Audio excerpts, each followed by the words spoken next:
तीरा वनचारी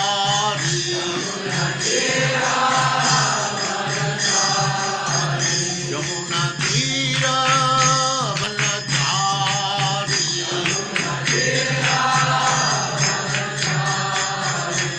जय राधा माधव कुंज बिहारी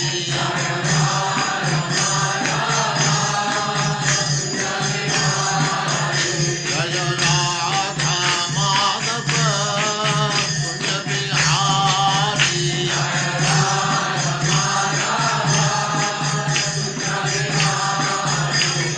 गोपी जन वल्लभ गिरिवरधारी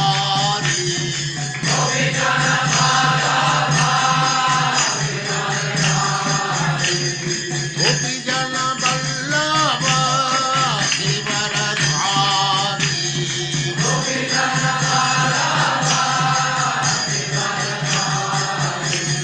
यशोदनन्दन व्रज जन रंजना यशोदनन्दन व्रज जन रंजना यमुना तीरा वनचारी जय राधा माधव कुंज बिहारी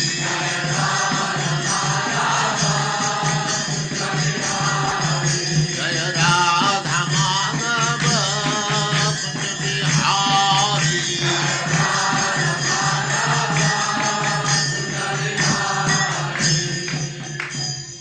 जय अस्माकं सपरिताय ओम नमो भगवते वासुदेवाय। ओम नमो भगवते वासुदेवाय। ओम नमो भगवते वासुदेवाय। ओम ओम नमो नमो भगवते भगवते वासुदेवाय। वासुदेवाय। ओम नमो भगवते वासुदेवाय। ओम ओम नमो नमो भगवते भगवते वासुदेवाय। वासुदेवाय।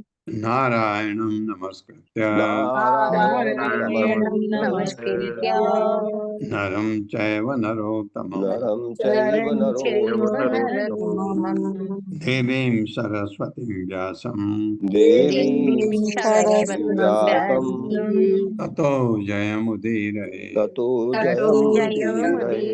जयमुदीरये। नष्टप्रायेषु अभद्रेषु नष्टप्रायेषु नष्टप्रायेषु भद्रेषु भद्रेषु नित्यं भागवत सेवया नित्यं भागवत नित्यं सेवया। भगवती सेवया। भगवते उत्तमा श्लोके भगवते भगवती उत्तमाश्लोके श्लोके भक्तिर्भवति नैष्टिकी। भक्तिर्भवति भक्तिर्भवति नैष्ठिकी। नैष्ठिकी। हरे कृष्ण, आप सबका स्वागत है। हरे कृष्णा प्रभु जी, दंडवत प्रणाम। हरे कृष्णा दंडवत प्रभु जी। हरे कृष्णा प्रभु जी दंडवत प्रणाम। हरे कृष्ण। 56वें श्लोक से यद्यद् भगवता दत्तम अधिपत्यम स्वसिद्धये सर्वं प्रत्यर्प प्रत्यर्पम प्रत्यर्पयाम आसु हरौ भूमि गते नृप। मेरे साथ, यद्यद् भगवता दत्तम यद् भगवता यद् दत्तम् भगवता दत्तम् अधिपत्यम स्वसिद्धये आधिपत्यं अधिपत्यं स्वसिद्धये स्वसिद्धये सर्वं प्रत्यर्पयाम आसु आसु सर्वं सर्वं प्रत्यर्पयामासु प्रयामाशु आसु विसर्ग हरौ भूमि गते नृप। हरौ हरो भूमि गते नृप। भूमिगते नृप। यत् यत् जो भगवता भगवान द्वारा दत्तम दी गई आधिपत्यम नियंत्रण करने की प्रदत्त शक्ति स्वनिजी सिद्ध है अधिकार जताने की सुविधा के लिए सर्वम सारी प्रत्यर्पयाम आसु वापस दे दी हरौ कृष्ण को भूमि पृथ्वी में गते आए हुए नृप। हे राजा परीक्षित,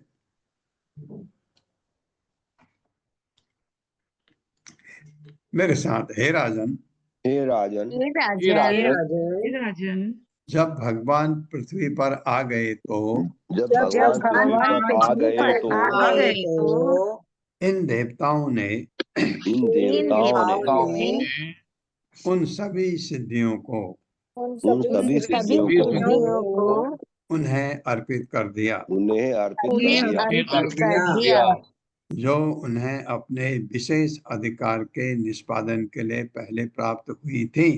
जो उन्हें जो अपने उन्हें विशेष विशेष अधिकार के अधिकार निष्पादन के के लिए निष्पादन के लिए प्राप्त हुई थी। हाँ, जैसे आपने देखा, सबने आकर के भगवान को सारे चीजें अर्पित करते जा रहे हैं।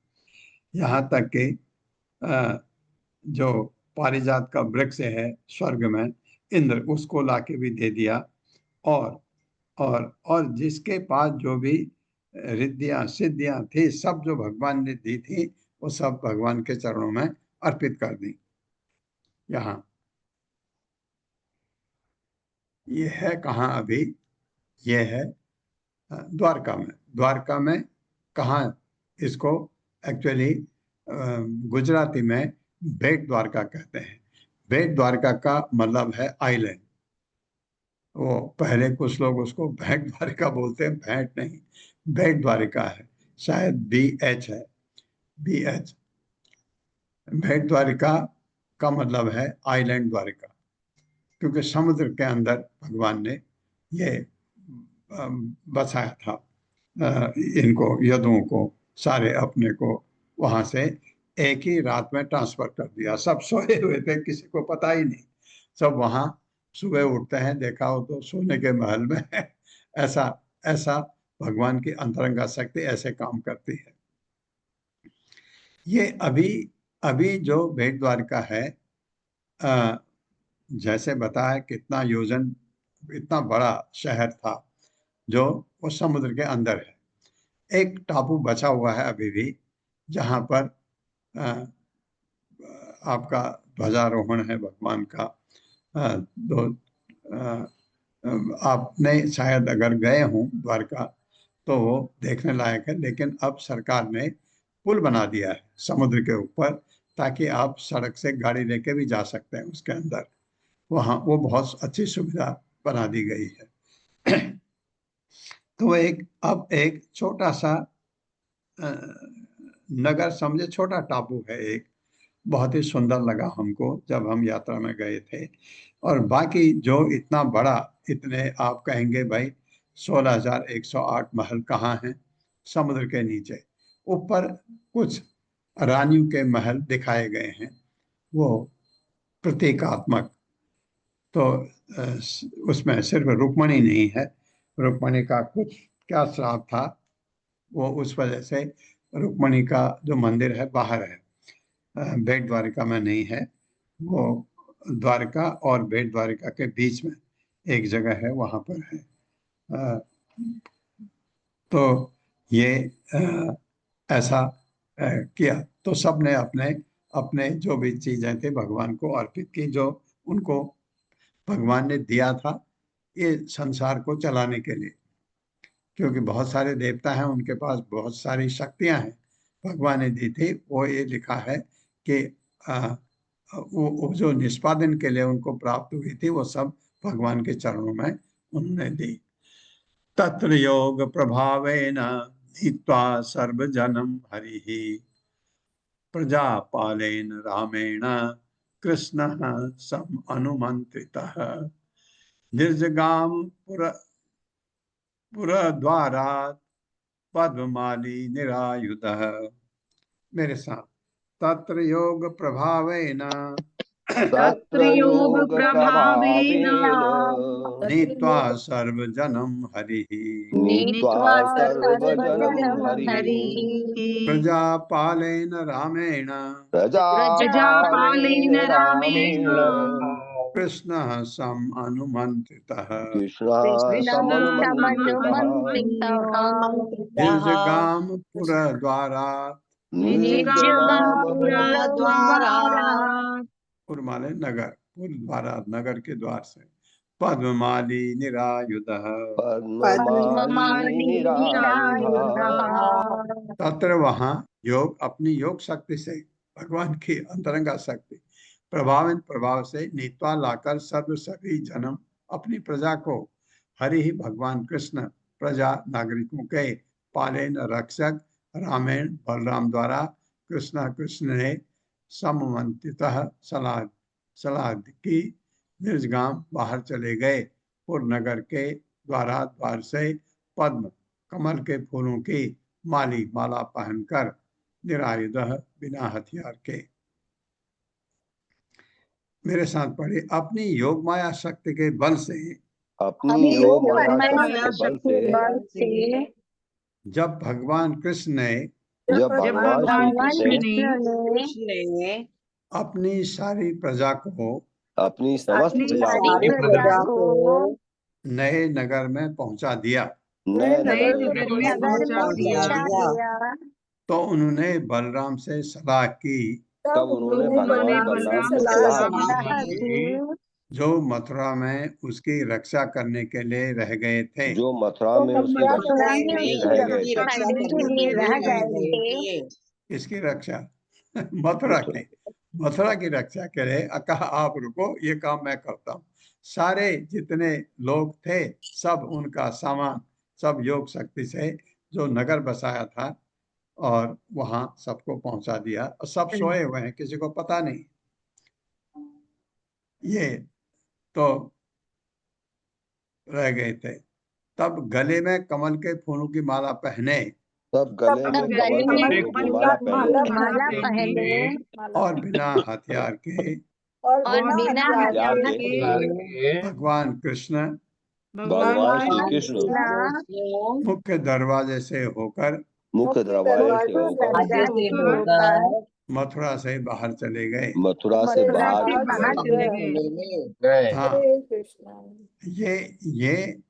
ये भगवान ने ये किया क्यों? काल यवन की वजह से। ये रणछोड़ क्यों बने? कारण ये है कि वह आ गया और उन्होंने सोचा कि ये अगर मैं इससे लड़ूं, एक से एट ए टाइम तो एक से लड़ा जा सकता है, तो दूसरा जो है वो हमारे इनको जो उनकी अपने यदुवंश के लोग हैं जिनको कंस ने इतना सताया था और उनकी सेना जो थी और प्रजा थी, तो वो बहुत संकट में आ जाएगी। उनको या तो मार डालेगा या अपना बंदी बना के ले जाएगा। और काल यवन इतना भयानक, इतना शक्तिशाली था कि अभी पता लगेगा अगले अध्याय में आपको कि उसको भगवान के लिए तो मुश्किल नहीं है, लेकिन उसको टैकल करना एक चीज है, दूसरे को दोनों साथ साथ आने वाले थे, क्योंकि जरासंध भी अब एक आध दिन में पहुंचने वाला था। तो भगवान ने ये किया, पहले प्रजा को बचाया, नया नगर बसाया द्वारका में। ये बेट आइलैंड जो है, आइलैंड में क्या होता है, ये आपने अगर आप चाइना या जापान या कोरिया गए होंगे तो वहाँ कैसल्स होते हैं, राजा के, पुराने राजाओं के कैसल्स बने हुए हैं।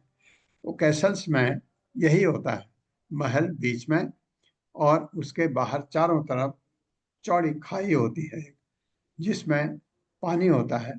जापान में तो मगरमच्छ नहीं है, लेकिन राजा उसमें मगरमच्छ डाल देते थे ताकि कोई भी जबरदस्ती उधर से आने का कोशिश करे तो वो नीचे गिरेगा, मगरमच्छ खा लेंगे उसको।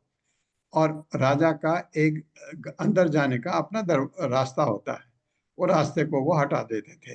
वो आप समझिए कि मोड़ करके अंदर कर लेंगे और ताकि कोई अंदर न जा सके, अपने को ऐसे बचाते थे कोई आक्रमण करे तो। इसलिए जो भगवान कृष्ण ने कहा मैं इनको पानी के अंदर इनको छोड़ के आता हूँ। पानी के अंदर का मतलब आइलैंड, आइलैंड पानी के बीच में होता है एक छोटा आइलैंड। तब बहुत बड़ा आइलैंड था अभी वो सारा समुद्र में जा गिरा है और लोगों ने उसकी तस्वीरें भी ली हैं नीचे जा करके। वहाँ काफी बिल्डिंग वगैरह दिखाई देते हैं, मैंने देखा नहीं है, लेकिन किसी ने फोटो में भेजी थी उसकी, ऐसी दिखाई देती करके, वो दिखे हुए मुझे याद है। तो ये बात थी। प्रश्न थे कल बहुत ही सुंदर, और एक हमारे र्युमा माता जी बहुत ही अच्छे प्रश्न करती हैं, और जब भी प्रश्न करती हैं, उनका ये प्रश्न था, ये प्रश्न मेरा भी है, मेरा भी है।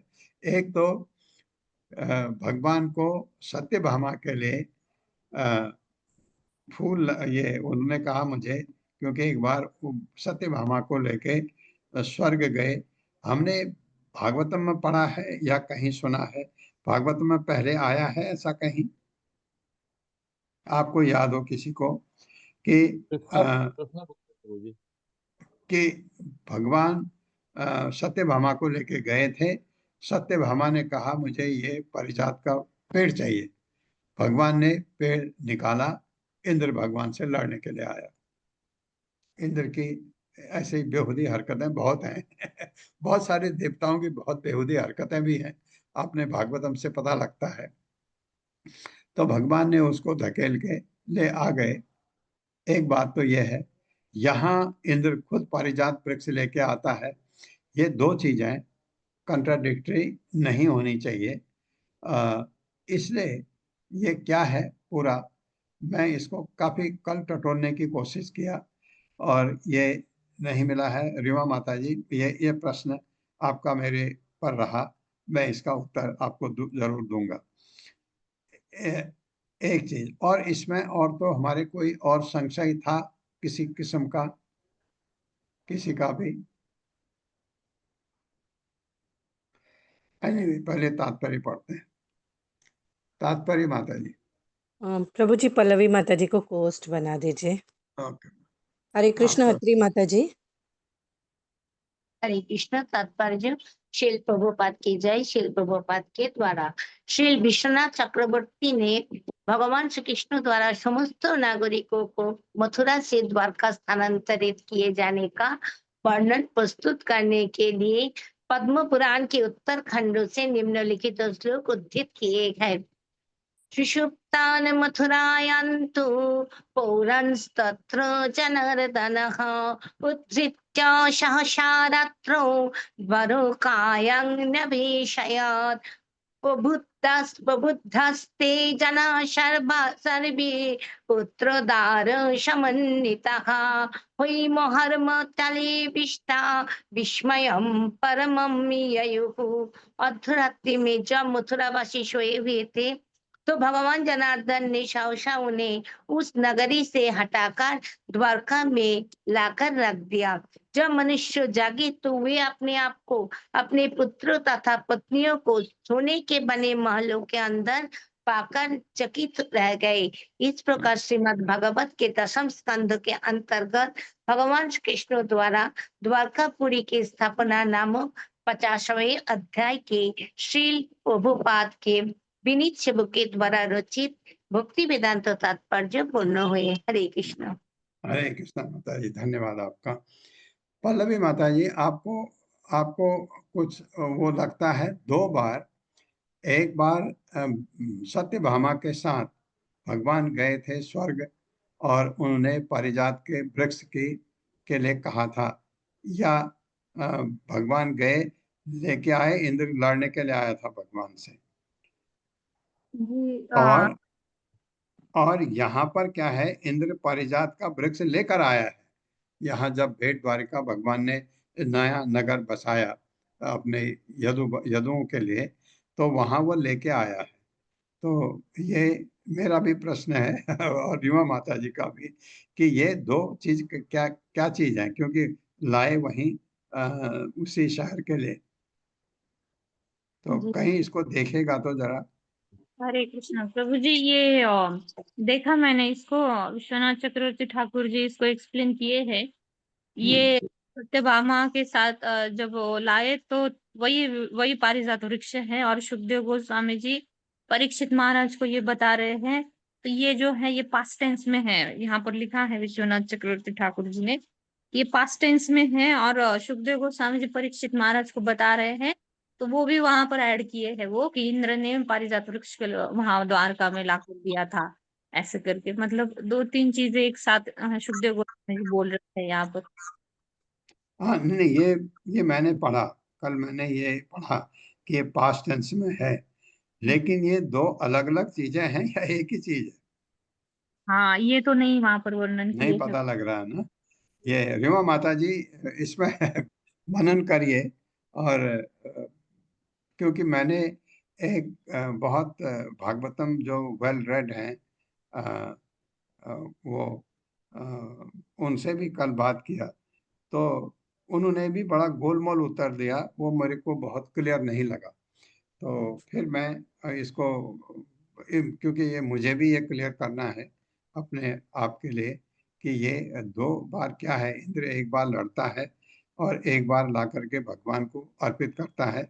जो भी था, एक चीज आप ये याद रखिए कि द्वारका नगरी में जो बेट द्वारका है, वहां पर पारिजात वृक्ष लाके दिया गया, वहां पारिजात वृक्ष आया किसी या तरह। फिर प्रभु जी, या फिर दो कल्प की अलग अलग कथाएं होंगी पारिजात वृक्ष की। मैं नहीं, मैं वही जो आप कह रहे हो मैं यही समझा कि ये दो कल्प की बात हो सकती है। तो ये लेकिन किसी प्रमाणिक व्यक्ति से सुने तो फिर मैं कह सकता हूँ इस चीज को। मेरे दिमाग में यही आया, अगर कुछ आंसर नहीं है तो ये अलग अलग कल्प की बात हो सकती है, ऐसा। तो अब 51 में अध्याय में चलने से पहले 11 श्लोक। प्रभु जी कल आपने बोला था वो ट्रांसलेट करके आने के लिए, तो हाँ 44 श्लोक से लास्ट तक ट्रांसलेट किया है। पढ़ हाँ सकती हाँ हूँ प्रभु जी?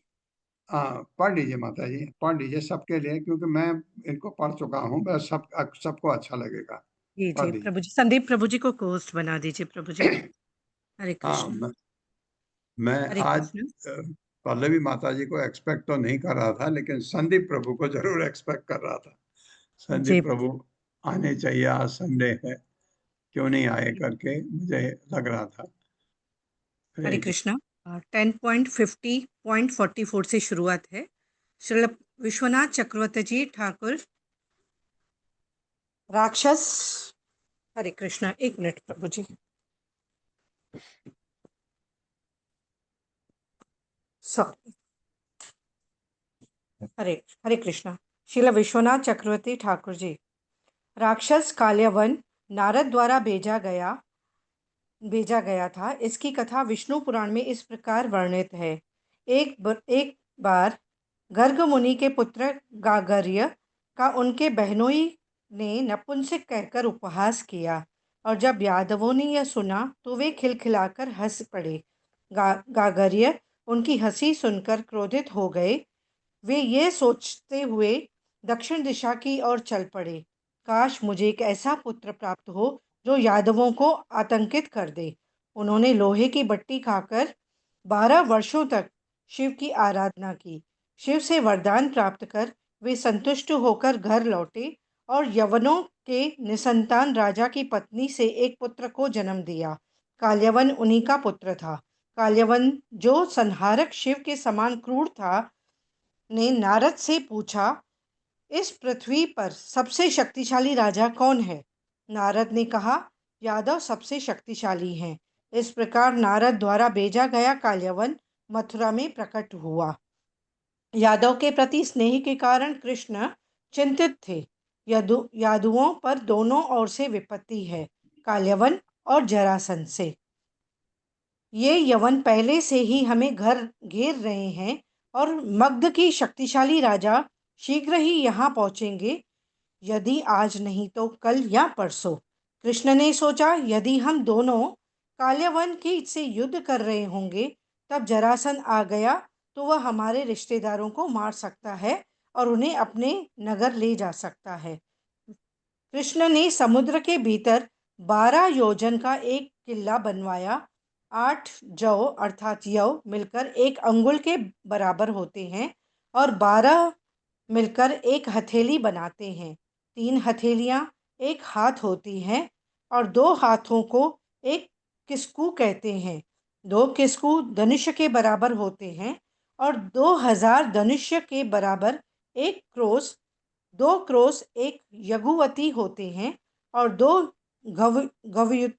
एक क्रोस एक गवयुति होते हैं, और 2 गवयुति एक योजन होते हैं। कृष्ण ने किले के भीतर इस तरह नगर बसाया। विश्वकर्मा की बुद्धिमता। प्रभु जी, ये जो कल आपने बोला था ट्रांसलेट के लिए, वो है। हाँ विश्वकर्मा की बुद्धिमत्ता जो उनकी शिल्प नैपुण्य कला से प्रकट हुई द्वारिका नगरी में दिखाई दी। 3.5 श्लोकों में वर्णन है कि द्वारिका नगरी का निर्माण मुख्य मार्गों, गलियों, प्रांगणों और घरों के साथ किया गया था, जो अपने निर्धारित क्षेत्र में आगे नहीं फैले थे। वहाँ दिव्य वृक्षों और लताओं से भरे सुंदर उद्यान और पार्क थे। घुड़सवार चांदी, पीतल और लोहे के बने थे और घरों में सोने की कलश और मा, माणिक्य और अन्य रत्न की शिखरें थी। वहाँ मंदिर थे जिनके स्वर्ण शिखर आकाश को छूते थे। यह नगरी विशेष रूप से कृष्ण अर्थात यदुदेव के महलों से सुशोभित थे। कृष्ण ने अपना द्वारिका निवास में एक पाराजित वृक्ष भी स्थापित किया। यहाँ भूतकाल का प्रयोग किया गया इसीलिए किया गया है क्योंकि यह सुखदेव गोस्वामी और परीक्षित महाराज के बीच संवाद से पहले हुआ था। हालांकि यह नगर के निर्माण के कुछ समय बाद हुआ था। मर्त्य धर्मई शब्द भूख और प्यास जैसे 6 प्रेरक कारकों का संदर्भ करता है। कुबेर खजाने और 8 रहस्यमय खजाने के स्वामी हैं, जिनका वर्ण इस प्रकार है। पद्माश्चैव पद्म महापद्मो मत्स्यकूर्मो महापद्माश्चैव महापद्मो मत्स्यकूर्मो तथादक नीलो मुकुंद शंखश्च निधयोष्ट प्रकीर्तिता। 8 रहस्यमय खजाने पद्म, महापद्म, मत्स्य, कूर्म, औदक, नील, मुकुंद और शंख कहलाते हैं। दिशाओं के स्वामियों ने अपने अपनी विशेष संपत्ति बताई। आधी रात में जब मथुरा के नागरिक सो रहे थे, भगवान जनार्दन ने अचानक उन्हें इस नगर से निकालकर द्वारिका में स्थापित कर दिया। जब सभी लोग जागे तो वे स्वयं को, अपने बच्चों और अपनी पत्नियों को लकड़ी से बने महलों में बैठे देखकर आश्चर्यचकित रह गए। कृष्ण ने बलराम से परामर्श किया, तुम यहाँ कुछ समय रुको और मैं जरासंध को मारने के लिए इस चाल का उपयोग करूंगा। हरे कृष्ण प्रभु जी। ये लेकिन भगवान जरासंध के पीछे लगने के बजाय मुचकुंद के पीछे लग गए। उसका अब हमको वर्णन यहाँ आता है बहुत अच्छी तरह से। तो पहले 11 श्लोक रिसाइट किए जाएं। हरे कृष्ण सुशील प्रभु जी। हरे कृष्ण प्रभु जी, माता प्रणाम। हरे कृष्ण। ओम नमो भगवते वासुदेवाय। ओम नमो भगवते वासुदेवाय।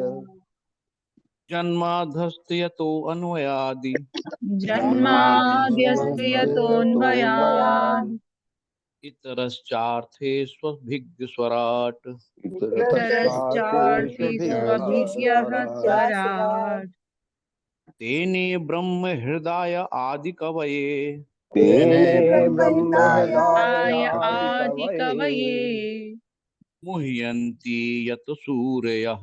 मुह्यन्ति यत् सूरयः तेजो वारिमृदां यथा विनिमयो वारिमृदां यथा विनिमयो यत्र त्रिसर्गो अमृषा यत्र त्रिसर्गो अमृषा धाम्ना स्वेन सदा निरस्तकुहकम् धाम्ना स्वेन सदा निरस्तकुहकम् सत्यं परम धीमहि। सत्यं परम धीमहि।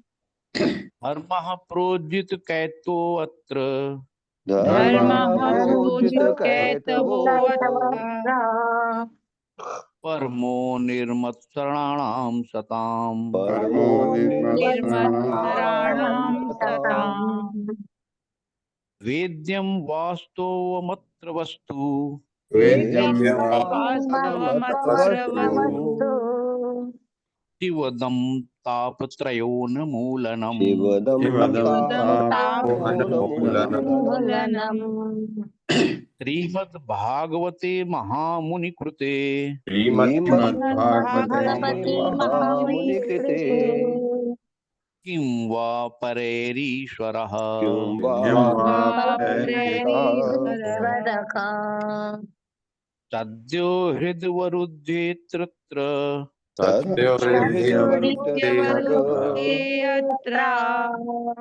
तुभिः शुश्रुभिः तत्क्षणात्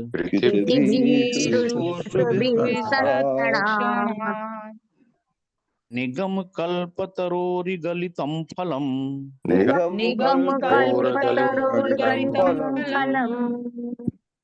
शुकमुखाद् अमृतद्रवसंयुतम्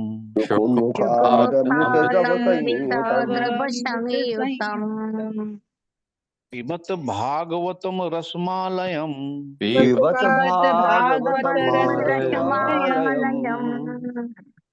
मुहुरहो रसिका भुवि भावुकाः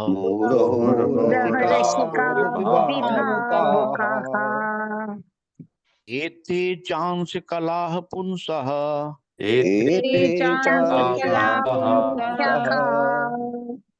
कृष्णस्तु भगवान् स्वयं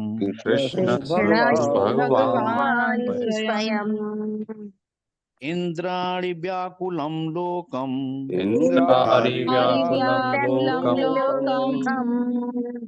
प्रडयन्ति युगे युगे जन्म गुह्यं भगवतो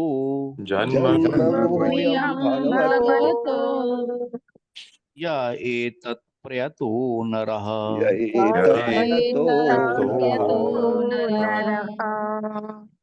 सायं प्रार्थगणन् भक्त्या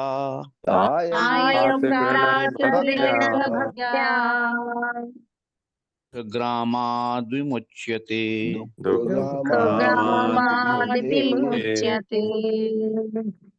अहमेवासमेवाग्रे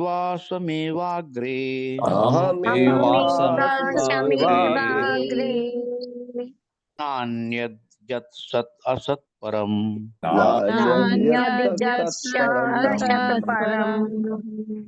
पश्चादहं यदेतच्च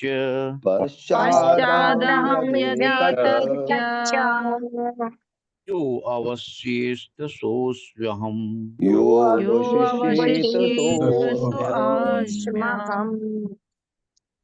ऋते अर्थयत प्रतीयेत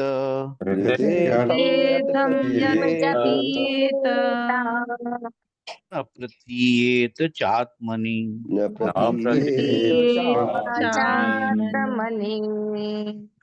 तद्विद्यादात्मनो मायाम्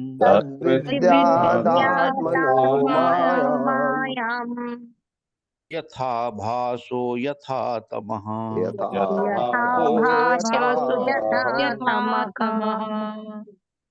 यथा महन्ति भूतानि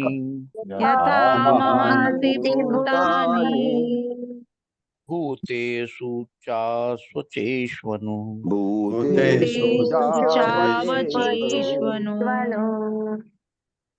प्रविष्टान्यप्रविष्टानि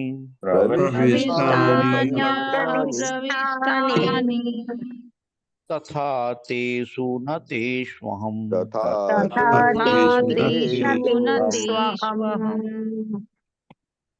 एतावदेव जिज्ञासम्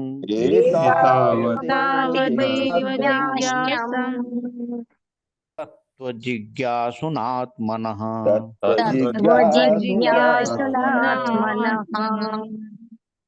अन्यव्यतिरेकाभ्याम्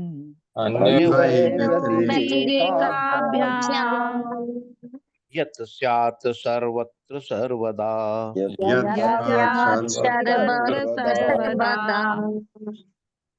स्वयंभूर्नारदः शम्भुः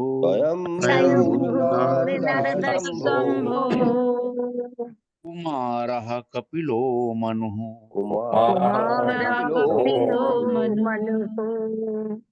प्रह्लादो जनको भीष्मो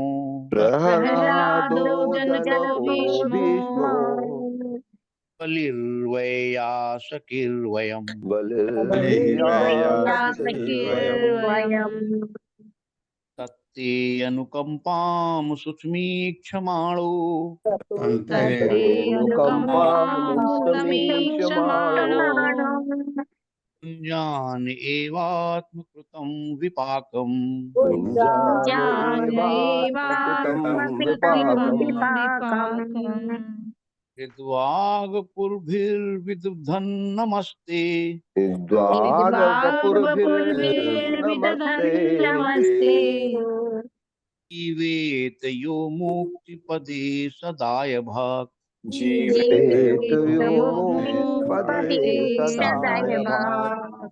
हरे कृष्णा। सभी को दंड प्रणाम। हरे कृष्णा प्रभु, धन्यवाद आपका। तो आप सबका स्वागत है 51वें अध्याय में मुचकुंद का उद्धार। कौन मुचकुंद कौन था और भगवान ने कैसा दिमाग लगाया इसके उद्धार करने के लिए, और काल यवन को पर्टिकुलरली, काल यवन जो एक मुसीबत उनके सामने आ गई थी, उनके भगवान के लिए नहीं मुसीबत हो सकती है, उनके जो प्रजा थी यदुवंश के लोग जो मथुरा में थे, उनको कैसे बचाया जाए, ये भगवान के लिए समस्या थी। तो इस अध्याय में वो बड़ी अच्छी तरह से हमको सुनने को मिलता है। पढ़वाइए माता जी। हरे कृष्ण संदीप प्रभु जी। हरे हरे कृष्ण कृष्णा प्रभु जी, संदीप दंड प्रभु। प्रणाम। हरे कृष्णा सभी को। मुचुकुंद का उद्धार। इस अध्याय में बतलाया गया है कि किस तरह कृष्ण ने मुचुकुंद की वक्र दृष्टि द्वारा काले यवन का वध कराया और कृष्ण तथा मुचुकुंद के बीच क्या वार्ता हुई। अपने परिवारजनों को द्वारका के दुर्ग में सुरक्षित करके श्री कृष्ण मथुरा से बाहर चले गए। वे उदीयमान चंद्रमा की तरह लग रहे थे। काले वन ने देखा कि श्री कृष्ण का तेजस्वी शरीर नारद द्वारा किए गए वर्णन से मेल खा रहा था। अतः वह यवन जान गया कि वे भगवान ही हैं। ये देखकर कि वे कोई हथियार धारण नहीं किए हैं, उसने भी अपने हथियार रख दिए और उसने युद्ध करने के उद्देश्य से पीछे की ओर से उनकी तरफ भागा। श्री कृष्ण यवन से दूर भागते रहे और हर कदम पर केवल इतनी दूर रहते रहे जिससे उसकी पकड़ में ना आ सके, और इस तरह वे उससे काफी दूर तक पर्वत गुफा तक ले गए। काले यवन दौड़ता जाता और श्री कृष्ण को अपमानजनक शब्द भी कहता जाता, किंतु वह उन्हें पकड़ नहीं पाया क्योंकि उसके दुष्कर्म का कोष अभी पूरी तरह खाली नहीं हुआ था। श्री कृष्ण उस गुफा में घुस गए और काल यवन भी उनका पीछा करते पहुंचा, जहां उसने एक व्यक्ति को जमीन पर लेटे देखा। उसे कृष्ण जानकर काल यवन ने उस पर पाद प्रहार किया। यह व्यक्ति दीर्घ काल से सो रहा था, अतः तीव्रता से जगा दिए जाने से उसने क्रुद्ध होकर चारों ओर देखा तो काल यवन दिख गया। उसने उसकी ओर क्रूरता से घूरा तो काल यवन का शरीर क्षण भर में जलकर राख हो गया। यह असाधारण व्यक्ति मानधाता के पुत्र मुचुकुंद था। वह ब्राह्मण संस्कृति का उपासक था और अपने व्रत का पक्का था।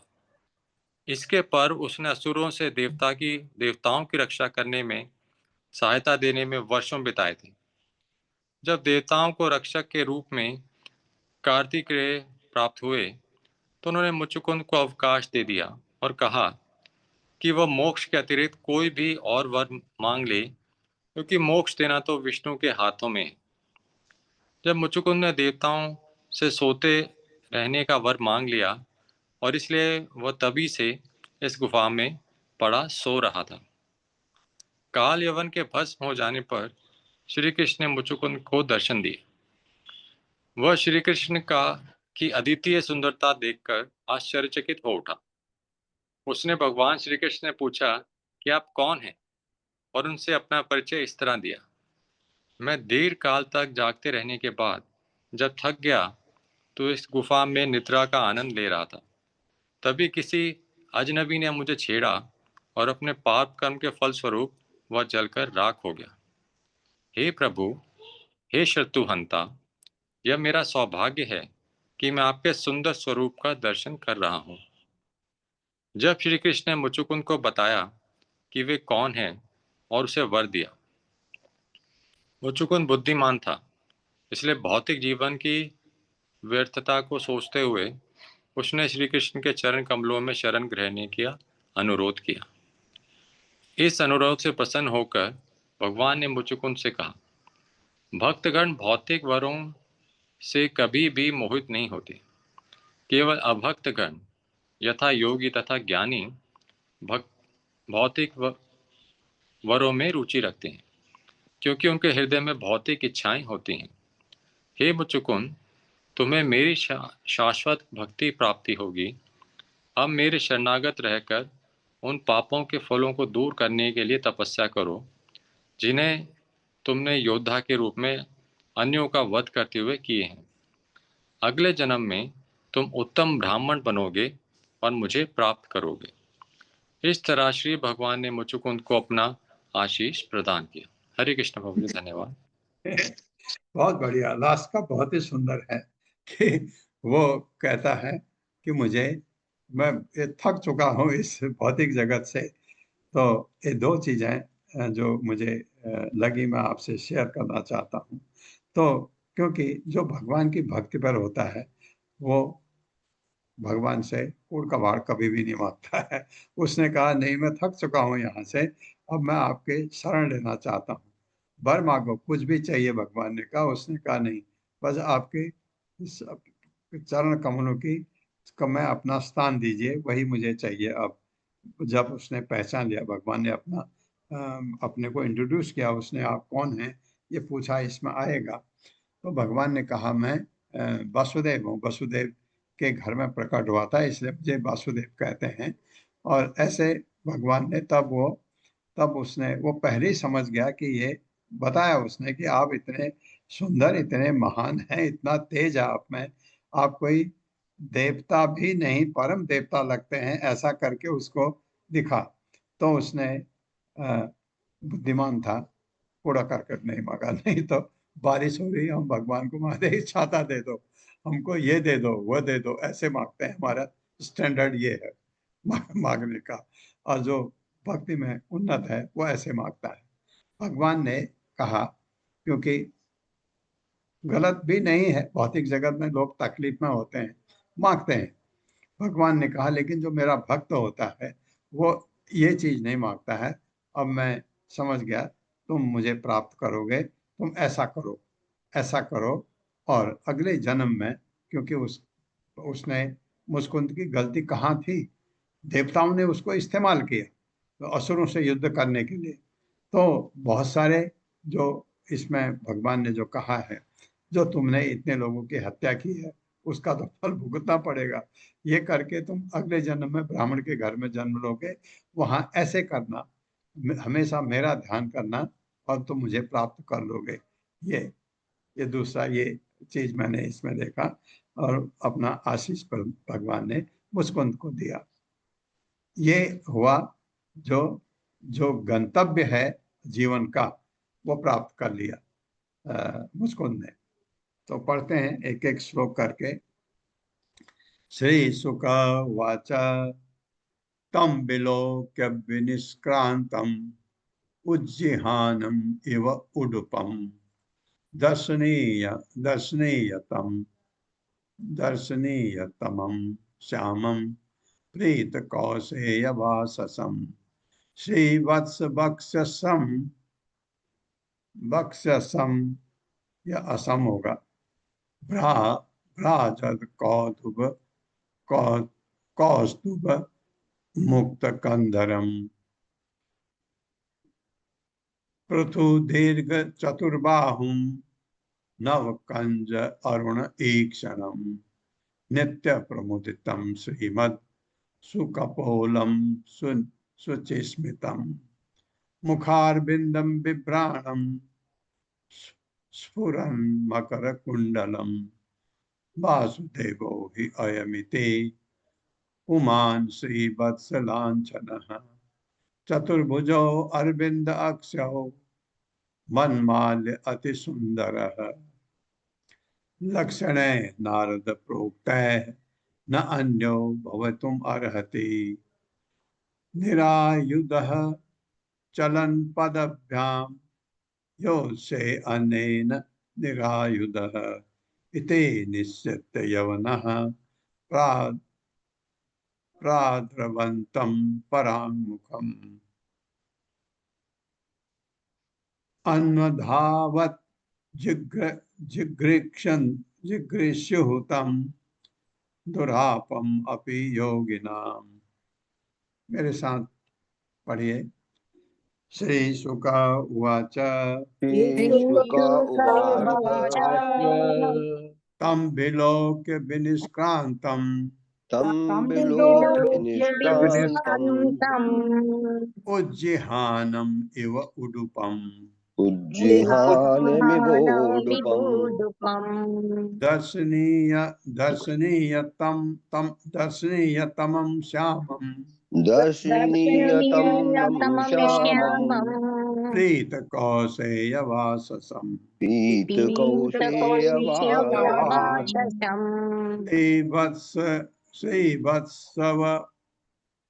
श्रीवत्सव अक्षसम्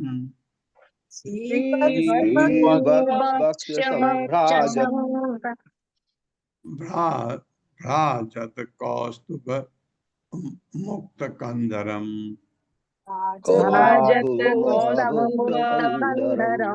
नहीं ठीक से नहीं पढ़ा गया। श्रीवत्स वक्षसं भ्राजत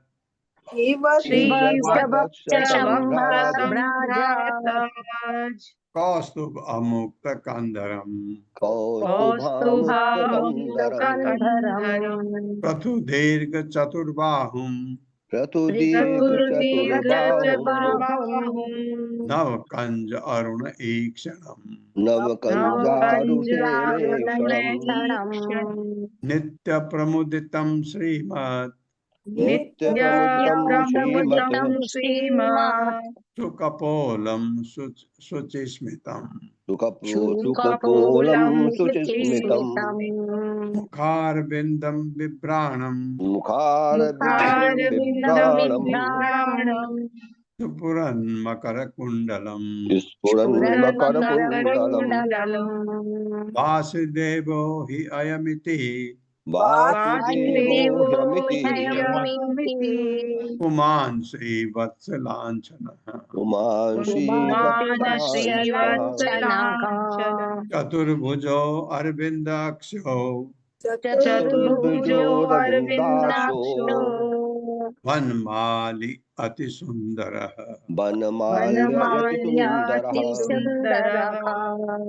लक्षणैः नारद प्रोक्तैः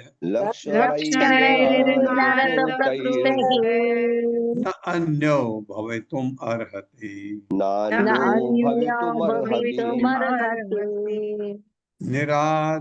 निरायुधः चलन् पदभ्याम्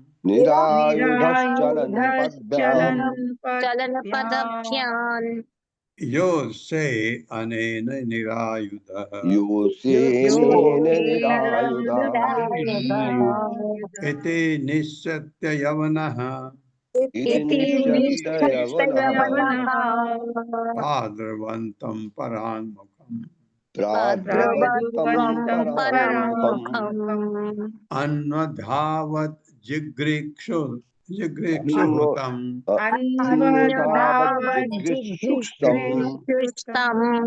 जिघृक्षुः विसर्ग आएगा तम दुरापम् अपि योगिनाम्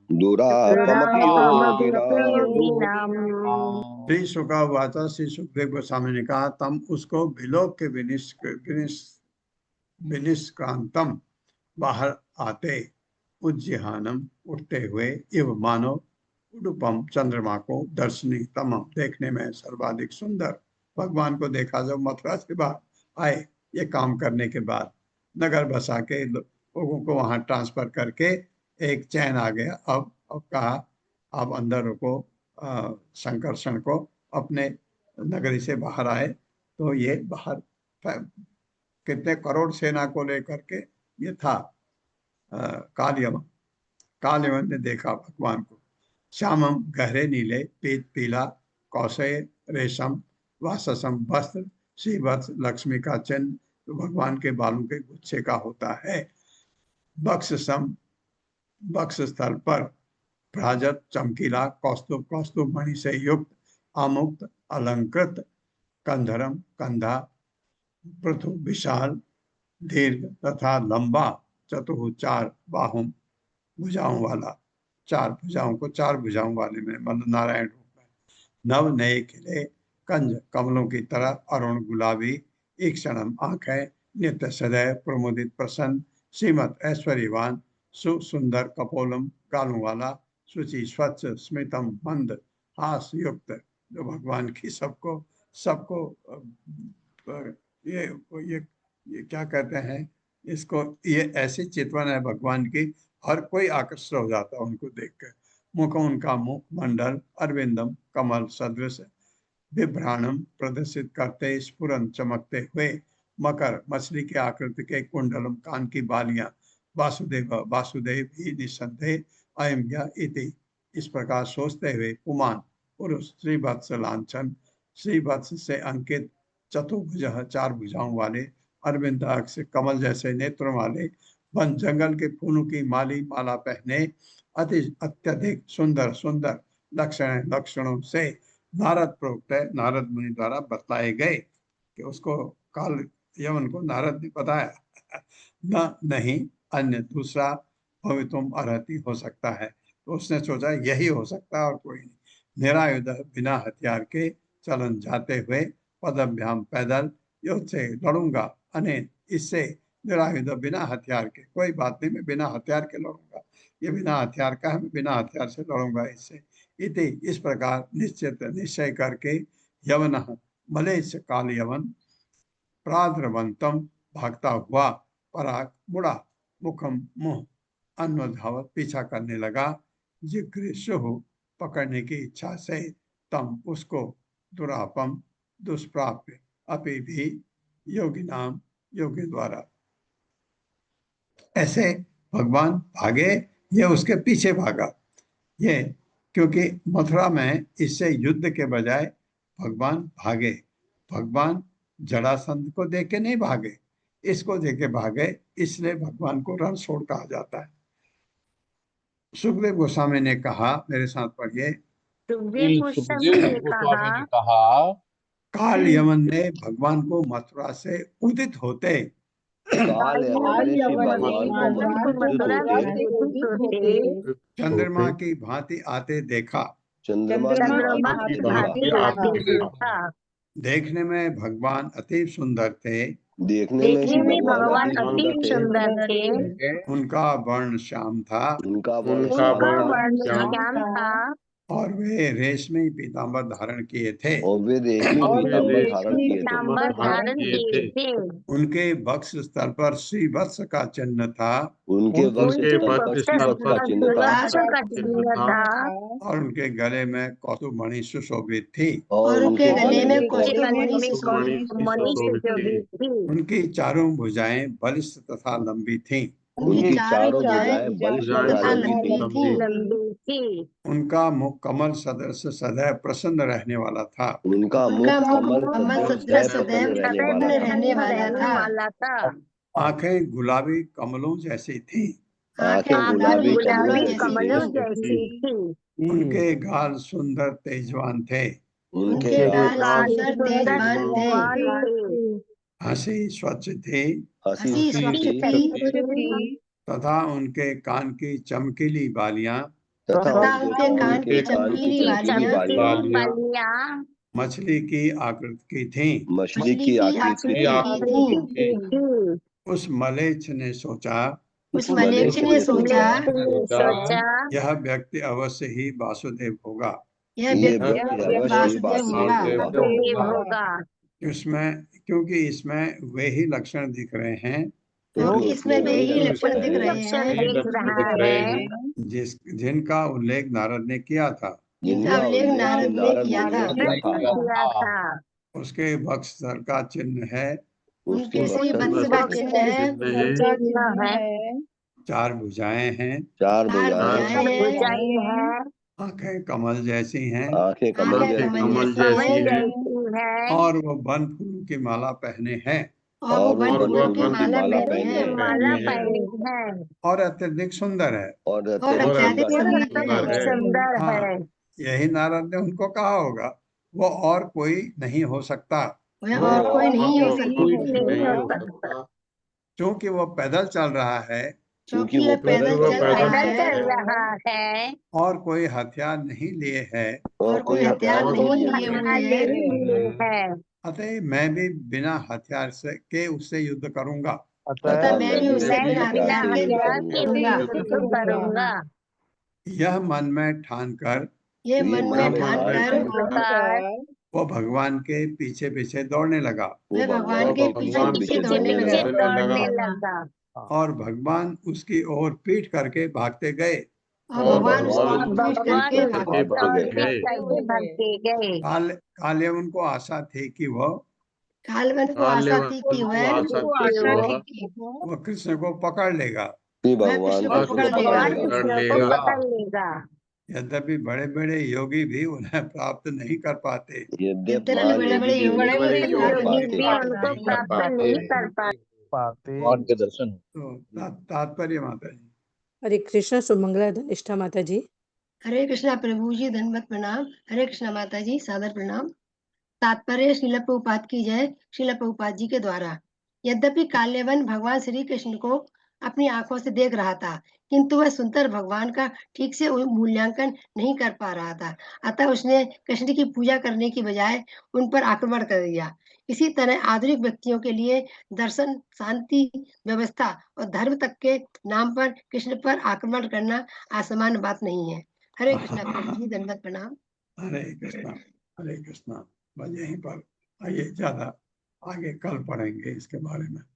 ओम अज्ञान तिमिरांधस्य ज्ञानांजनशलाकया चक्षुरुन्मिलितं तस्मै श्री गुरुवे नमः। नमः विष्णुपादाय कृष्णप्रेष्ठाय भूतले श्रीमते भक्तिवेदांत स्वामिनिते नामिने। नमस्ते सरस्वती देवे गौरवाणी प्रचारिणे निर्विशेष शून्यवादी पाश्चात्य सतारिणे। जय हो श्री कृष्ण चैतन्य प्रभु नित्यानंद श्री अद्वैत गदाधर शिवासादि गौर भक्तवृंद। हरे कृष्णा कृष्ण कृष्णा हरे हरे, हरे राम राम राम हरे हरे। हरे कृष्णा प्रभु जी, धन्यवाद प्रणाम। जी माता जी। प्रश्न है किसी का? हरे कृष्ण प्रभु जी, धन्यवाद प्रणाम। हरे कृष्ण। हाँ प्रभु जी, हाँ। ये मुचुकुंद मानदाता के पुत्र बताए ना? हाँ, नहीं, मुचकुंद मानदाता के पुत्र। हाँ प्रभु जी, थोड़े दिनों से ना, कल मैं क्लास में नहीं थी एक्चुअली, इसीलिए थोड़ा सा मेरे को आज वो हो रहा है। कल की कथा पूरी मेरी रह गई थी, उसको मैं पढ़ के आज देखूंगी। तो अगर प्रभु जी आप थोड़ा सा ऐसे समरी सी रिपीट कर देंगे ना कभी, कि पहले जरासंध आया, वो तो पराजित होके चला गया ना प्रभु जी, उसको मारा नहीं भगवान ने? नहीं, अभी कहाँ आया, अभी आया नहीं। जरासंध आएगा, करेगा क्या, कोई है ही नहीं वहां। तो हाँ प्रभु जी, बीच बीच में जरासंध कहता है भाग गया करके। जो आपने नहीं सुना उसको पढ़िए माता जी, तब प्रश्न करने से पहले जो नहीं पढ़ा है उसको पढ़ना चाहिए। अब सवाल ये है कि ये मानधाता का पुत्र है। मानधाता कौन था? क्यों पहले हम पढ़ चुके हैं मानधाता कि इसका पुत्र मानधाता, उसका पुत्र ये, उसका पुत्र ये। वहां वापस जाइए, मानधाता को पढ़ के बारे में पढ़िए, उसके बाद फिर ये आपको समझ आ जाएगा, उनका पुत्र था ये। अब आपको ये लगेगा इतना लंबा इसकी उम्र कैसे है, क्योंकि तब से अब तक तो बहुत टाइम हो गया जब मानधाता आया था। तो ऐसे कुछ में ये इतनी उम्र होती है कुछ की। जी प्रभु जी। हाँ वही, हरे कृष्ण प्रभु जी, धन्यवाद। रिमा माता जी, आपका प्रश्न होगा जरूर। हरे कृष्ण प्रभु जी, दंडवत प्रणाम। जी माता। प्रभु जी, आज यही लगा कि भगवान के रूपों को देखने के लिए हम जो जीव मनुष्य रूप में आते हैं, कितना प्रयत्न करते हैं, और ये जो असुर हैं जैसे कि काल यवन, इन्होंने भगवान का चतुर्भुज रूप ऐसे ही देख लिया बिना किसी प्रयास के। अब बताइए, चतुर्भुज रूप के दर्शन, इसको मतलब भगवान के, अब पता नहीं ये भी कोई पार्षद होगा या क्या होगा, लेकिन देखिए ना कितनी सरलता से उसको चतुर्भुज भी दिख रहा है, जो कि तो वो माता जी वो दिख रहा है, फिर भी उसको ये समझ नहीं है कि ये भगवान है। वो उनको अपने शत्रु के रूप में देख करके उन पर आक्रमण करता है, क्योंकि वो इतना बलशाली था। उसको तो नारद से पूछा, कोई है बलशाली जिससे मैं युद्ध कर सकता हूँ, कौन है इस धरा पर? उसने कहा यदुदेव है, यदुओं का जो राजा है वो है बलशाली। तब जा करके वो यहाँ आया है। उसको वही दिखता है, जैसे दुर्योधन को भगवान ने अपना विराट रूप तो नहीं दिखाया, लेकिन भगवान काफी बड़े हो गए थे, तो दुर्योधन को फिर भी नहीं समझ आया, तो इसको भी नहीं समझ आया। लेकिन इसका अंत कैसे होता है आप देखेंगे कल। हरे कृष्ण प्रभु जी। कभी कभी तो ये लगता है कि जैसे जो माता पिता होते हैं, उनकी जो एक निखिद्ध संतान होती है ना, जो बहुत अच्छी नहीं होती, वो उसको ज्यादा चांसेस देते हैं। ऐसे ही लगता है भगवान असुरों के लिए ज्यादा अनुकंपा रखते हैं, भक्तों को उल्टा देखते भी नहीं। थैंक यू प्रभु जी। तब भी असुर बनना नहीं है। तब भी असुर नहीं बनना हमको। हरे कृष्ण प्रभु जी, दंडवत प्रणाम। प्रतिकूल नहीं, अनुकूल भक्ति करना। हरे कृष्ण प्रभु जी। हरे कृष्ण प्रभु। प्रभु जी, थोड़ा सा प्रश्न ये था कि काल एवं शक्तिशाली कितना भी था, लेकिन वो किसी से वरदान तो उसको प्राप्त नहीं था, तो भगवान ने उसको स्वयं ना मारकर वहां जाके मुचकुंद से क्यों मरवाया? नहीं, वरदान किसका नहीं था कह रहे हैं? उसके काल एवं को कोई काल एवं को कोई शक्तिशाली था, लेकिन उसे वरदान प्राप्त तो था नहीं कोई, लेकिन भगवान ने स्वयं नहीं, वरदान उसको क्यों नहीं था? शिव जी ने दिया था कि सबसे शक्तिशाली होगा। उसके पिता ने इतनी भक्ति की थी शिव जी की, और ये पढ़ा तो था हमने। वो पुत्र प्राप्त लोहे का चूर्ण खा करके शिव जी की तपस्या की थी। अब तो मेरा प्रश्न ये है कि उसको कालेवन को ऐसा तो नहीं था कि कोई शिव जी ने ऐसा वरदान दिया कि तुम्हें कोई मार नहीं सकता, ऐसा कोई बात तो नहीं थी। लेकिन फिर भगवान जब स्वयं मार सकते तो उनको वहां मुचकुंद के पास ले जाकर उनको भस्म क्यों कराया? लीला प्रभु जी। हाँ, क्योंकि मुचकुंद को, हाँ ये प्रश्न आपका ठीक है, क्योंकि मुचकुंद से क्यों कराया? क्योंकि मुचकुंद को भगवान ने उसका उद्धार करना था। मुचकुंद का वो काम भगवान ने करना था, मुचकुंद के पास जाना था, तो दोनों काम हो गए। क्योंकि मुचकुंद जब नींद से उठेगा, जिस पर नजर पड़ेगी उसकी वो भस्म हो जाएगा। ये वरदान था उसको देवताओं का। जी, मुचकुंद को था। हाँ, तुम आराम करो, क्योंकि उसने देवताओं का बहुत मदद की थी। उन्होंने कहा, जब कार्तिकेय मिल गया उनको सेना नायक, उससे कहा अब आप आराम करिए, अब आप जाइए, और जब आपके नींद को कोई डिस्टर्ब नहीं करेगा, अगर कोई डिस्टर्ब करेगा तो आपकी नजर पड़ेगी उस पर, वो भस्म हो जाएगा। ये देवताओं का वरदान था उसको। तो ये जब भगवान गए वहां, भगवान ने क्या किया कि अंदर गए, अपने छुप गए, और इसने सोचा कि ये अंदर जाकर के लेट गया है। भगवान समझ करके उसने लात मारी तो मुचकुंद की नींद खुली। उसने देखा ये है, तो भस्म हो गया। ये था। उसके बाद भगवान उसके सामने आए तब। हरे कृष्णा प्रभु जी, धन्यवाद प्रणाम। हरे कृष्णा। पल्लवी माता जी ऐड करेंगे कुछ। वो जी कृष्णा बुक में प्रभुपाद जी लिखे हैं इसके बारे में कि उन्होंने, भगवान ने ऐसे प्रबंध किया कि पहले कालयवन मुचकुंद के समक्ष आए। श्री भगवान का यही स्वभाव है, वे एक कार्य इस प्रकार से करते हैं कि उससे अन्य अनेक प्रयोजन भी सिद्ध हो जाते हैं। हाँ, दो तीन चीजें साथ साथ हो जाती हैं। ये भगवान का स्वभाव ही है कार्य करने का।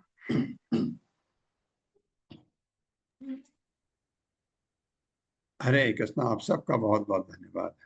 हरे कृष्णा प्रभु जी, हरे कृष्णा प्रभु जी, दंडवत प्रणाम। हरे कृष्णा प्रभु जी, दंडवत प्रणाम। प्रभु जी दंडवत प्रणाम। हरे कृष्णा प्रभु जी, सादर चरण वंदन, दंडवत प्रणाम, कोटि कोटि धन्यवाद।